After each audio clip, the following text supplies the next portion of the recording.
Assalamualaikum warahmatullahi wabarakatuh. Alhamdulillah, wassalatu wassalamu ala rasulillah, Sayyidina wa habibina wa syafi'ina wa qurrati a'yunina Muhammadin ibn Abdillah sallallahu alaihi wasallam wa ala alihi wa ashabihi wa man tabi'ah, amma ba'du. Hadratal muhtaramin, para alim, ulama, para kiai, para habaib, para ustadz dan ustadzah,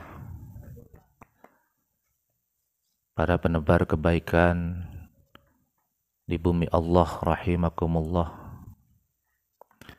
Mudah-mudahan kita semuanya senantiasa mendapatkan taufik hidayah dari Allah Subhanahu wa taala,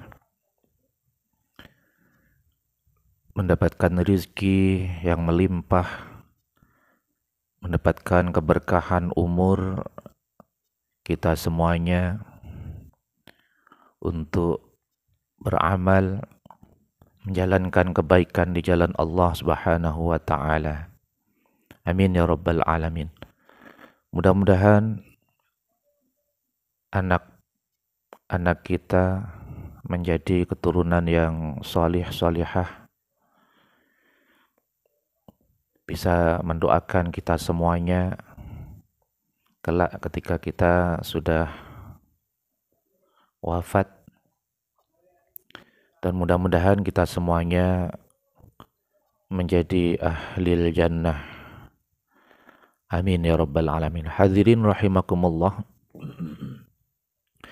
Untuk hari ini kita akan menjelaskan tanda-tanda bahwa seseorang telah dekat dengan Tuhannya, atau bisa dikatakan menjadi kekasih Tuhan, menjadi aulia atau kekasih atau wali Allah Subhanahu wa taala. Selain para aulia, para kekasih Allah ini berusaha keras meninggalkan sifat-sifat yang bertentangan dengan agama, misalnya kufur, hubbud dunya, sangat cinta kepada dunia, cinta harta benda, hari-harinya habis hanya dibuat untuk mengejar dunia, sehingga lupa akan tujuan hidup, bahwa Allah Subhanahu wa ta'ala menciptakan manusia hanyalah untuk beribadah kepada Allah Subhanahu wa ta'ala, dan juga mengikuti hawa nafsunya. Orang kalau belum bisa mencegah hawa nafsunya, akan sulit untuk bisa bertemu Tuhannya, berdialog secara langsung. Hawa nafsu hewaniah ini harus dicegah agar supaya kita bisa mendekat kepada Tuhan. Dari makannya, dari tidurnya, suka begadangnya, dan lain sebagainya. Pun juga orang-orang yang dekat kepada Allah ini ketika beramal berusaha untuk disembunyikan. Sholat tidak karena agar supaya dipandang oleh orang lain sebagai sosok yang rajin.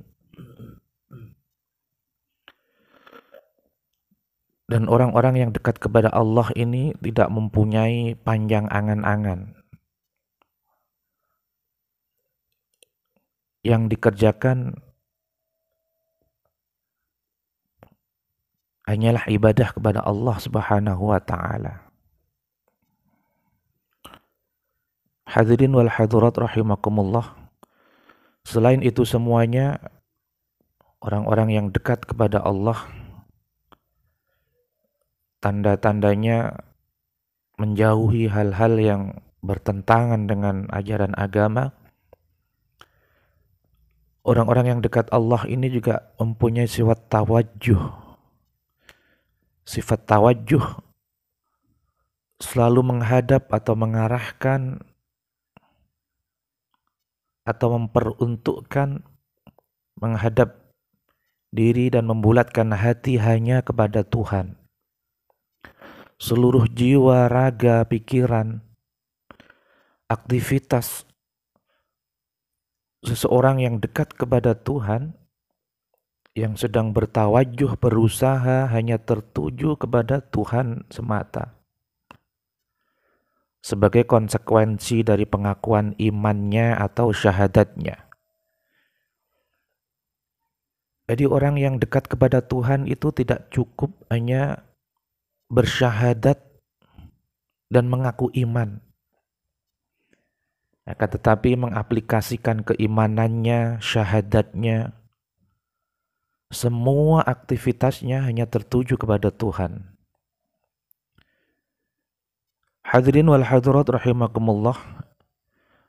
Pengakuan ini mengharuskan aspek uluhiyah atau ketuhanan maupun ubudiyah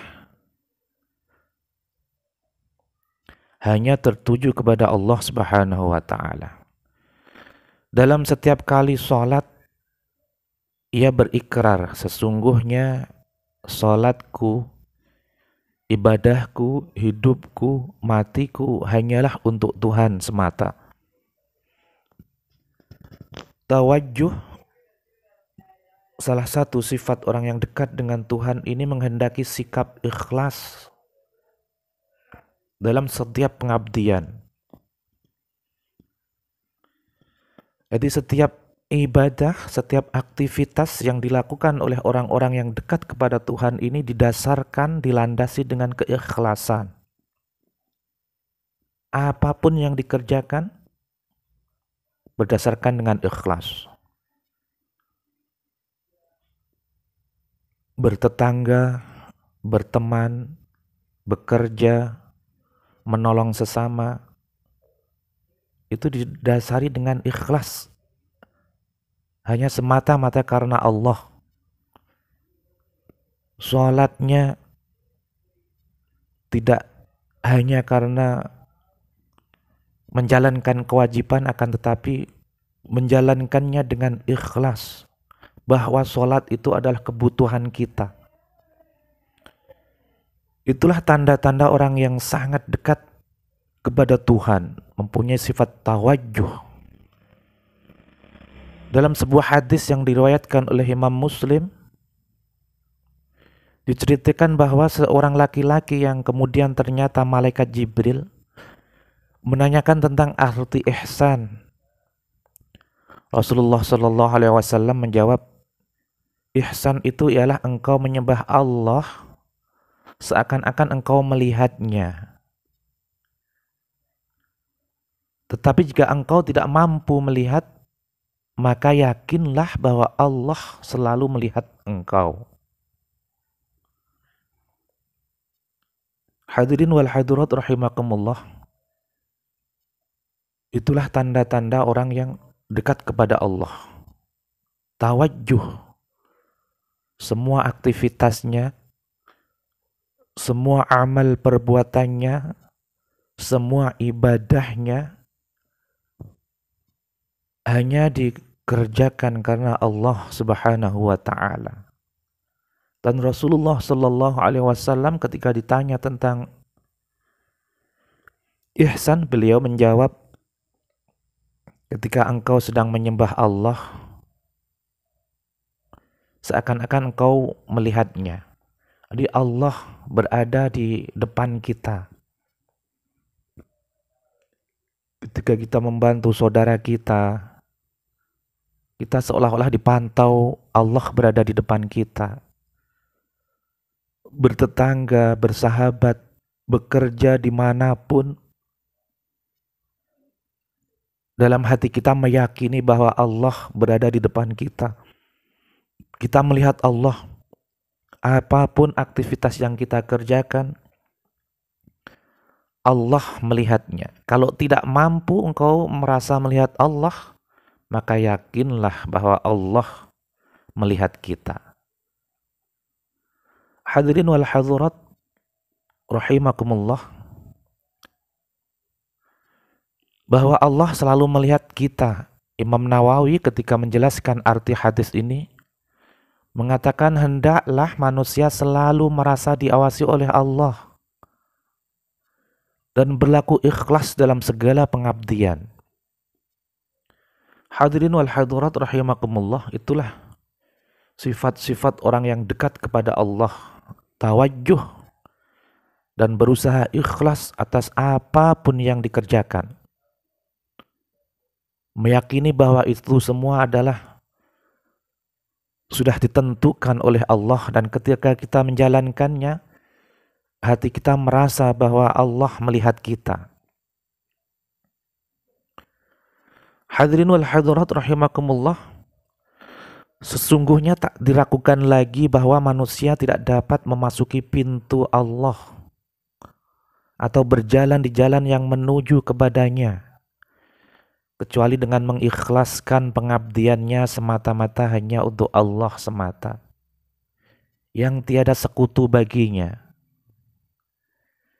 Jadi kita tidak akan mungkin berdekatan dengan Allah, mampu melihat Allah, merasa diawasi oleh Allah, kalau kita tidak mampu ikhlas atas apa yang kita lakukan, atas apa yang kita kerjakan. Hadirin wal hadirat rahimakumullah, jadi ikhlas dalam beramal itu sangat penting. Tidak hanya dalam beribadah, apapun yang kita kerjakan harus ikhlas semata-mata karena Allah Subhanahu wa taala, dan kita yakini bahwa apapun yang kita perbuat, apapun yang kita kerjakan, Allah selalu melihat kita. Kalau manusia sudah mampu mengikhlaskan pengabdiannya semata-mata hanya karena Allah dan menjadikan dirinya benar-benar sebagai hamba Allah yang mukhlisin, ikhlas atas berbagai apa yang dikerjakan, dan dapat mewujudkan firman Allah Subhanahu wa taala, hanya kepada Engkaulah kami menyembah dan hanya kepada Engkau pula kami meminta pertolongan. Hadirin wal hadirat rahimakumullah, itulah tanda-tanda orang yang dekat kepada Tuhan. Jadi untuk menjadi wali atau kekasih Allah, orang yang dekat kepada Allah itu sebenarnya tidak susah. Berkemungkinan kita semuanya itu bisa dekat kepadanya. Tidak harus menjadi ulama besar, tidak harus mempunyai ribuan santri atau ratusan ribu santri, tidak harus keturunan dari ulama, tidak harus habaib. Kita semuanya berpotensi bisa mendekat kepada Allah, bisa menjadi wali-wali Allah, kalau kita mengerti bagaimana caranya agar kita bisa dekat kepada Allah Subhanahu wa taala. Yaitu salah satunya bertawajuh dan ikhlas hanya kepada Allah apapun yang kita kerjakan, dan hati kita merasa bahwa apapun yang kita lakukan Allah Subhanahu wa taala melihat kita. Hadirin rahimakumullah, maka Allah Subhanahu wa taala tidak akan menjadikan jalan bagi setan untuk sampai kepadanya. Jadi kalau kita bisa ikhlas hati kita, maka Allah akan menjaga dari setan-setan itu untuk menggoda kita. Hadirin wal hadirat rahimakumullah, dalam surat Al-Isra Allah berfirman, sesungguhnya hamba-hambaku, kamu tidak dapat berkuasa atas mereka, dan cukuplah Tuhanmu sebagai penjaga. Selain itu dalam surat As-Sad Allah berfirman, Iblis menjawab, demi kekuasaanmu aku akan menyesatkan mereka semuanya kecuali hamba-hambamu yang ikhlas di antara mereka. Hadirin wal hadirat rahimakumullah. Jadi untuk dekat kepada Allah, menjadi aulia-aulia Allah, menjadi wali-wali Allah, itu tidak susah. Kita semuanya bisa kalau kita tahu dan mampu untuk berusaha dan berupaya, selain menjauhkan diri dari sifat-sifat yang tercela, kufur, hubud dunya, menuruti hawa nafsu, riak dalam beramal, panjang angan-angan, tamak, takabur, ujub, hasud, pendendam, dengki, serakah, pemalas, keras hati, gengsi, keluh kesah, suka memfitnah, suka mencaci maki, merasa aman dari azab Allah. Selain kita bisa menjauhi sifat-sifat yang tercela itu, kita juga berusaha ketika beramal, apapun yang kita kerjakan, kita bisa bersifat ihsan. Apapun yang kita kerjakan, ketika sholat misalnya, kita mampu melihat Allah, seolah-olah berdialog kepada Allah, seolah-olah cerita atas kebesaran-kebesaran Allah, mengingat luasnya ampunan Allah, mengingat dosa-dosa kita yang pernah kita lakukan, sampai kita meneteskan air mata. Dan ketika beribadah hanyalah ikhlas karena Allah, tidak ingin dipuji oleh Allah, tidak ingin dipuji oleh makhluk, tidak ingin karena mengharapkan surga Allah, tidak karena takut karena siksa Allah, maka kita akan mampu menjadi aulia atau kekasih Allah atau wali Allah. Hadirin wal hadirat rahimakumullah. Mudah-mudahan kita semuanya mempunyai keyakinan bahwa kita pun bisa menjadi kekasih Allah. Kita pun mampu untuk menjadi wali-wali Allah. Tidak lantas kalau ada orang yang membahas tentang wali, lalu kita sudah a priori tidak yakin. Harus yakin bahwa kita bisa mendekat kepada Allah. Tidak hanya para habaib, tidak hanya para kiai, tidak hanya pada para ustadz. Kita semuanya berpotensi bisa mendekatkan kepada Allah Subhanahu wa taala. Hadirin wal hadirat rahimakumullah.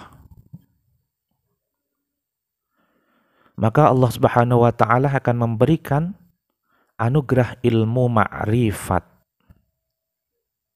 Jadi kalau kita mampu menjalankan apa yang kita jelaskan, maka Allah akan memberikan ilmu ma'rifat kepada kita semuanya. Kita akan mampu melihat apapun yang orang biasa tidak bisa melihat. Kita bisa merasakan apapun yang orang biasa tidak bisa merasakan. Dalam hal ini Allah Subhanahu wa taala berfirman tentang Nabi Musa alaihissalam dan kawannya sebagai berikut. Lalu mereka, Musa dan muridnya, bertemu dengan seorang hamba di antara hamba-hamba kami yang telah kami berikan kepada rahmat dari sisi kami, dan yang telah kami ajarkan kepadanya ilmu dari sisi kami. Hadirin wal hadirat rahimakumullah. Rasulullah Shallallahu Alaihi Wasallam sebagai teladan bagi seluruh umat manusia yang berada di muka bumi ini telah berhasil mewujudkan pengabdiannya secara sempurna. Solatnya, semua ibadahnya, seluruh hidupnya, matinya benar-benar hanya diperuntukkan atau tawajuh bagi Allah sang pencipta alam semesta yang tiada sekutu baginya. Apa yang dilakukan oleh